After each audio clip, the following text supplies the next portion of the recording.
BNP থেকে বোধহয় মির্জা আব্বাস সাহেব ওই দিন বলছেন যে এখানে ছাত্রলীগ আওয়ামী লীগের ভোট গেছে। এখনো আপনাদের 5,000 ভোটের বিপরীতে আওয়ামী লীগের 9,000 ভোট থাকে, তাহলে আপনার রাজনীতি করার দরকারটা কি পলিটিক্স করেন আপনি? আগামী নির্বাচনে আপনি করবেন নাকি?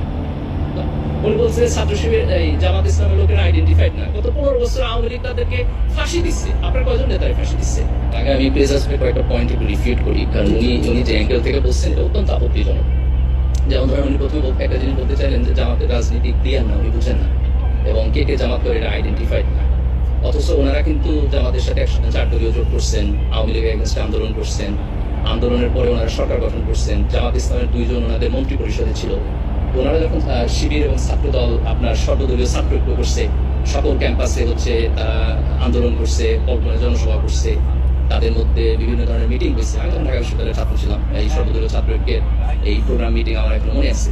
তো ওনারা জামাতের রাজনীতি না বুঝা, জামাতের রাজনীতি সম্পর্কে ক্লিয়ার না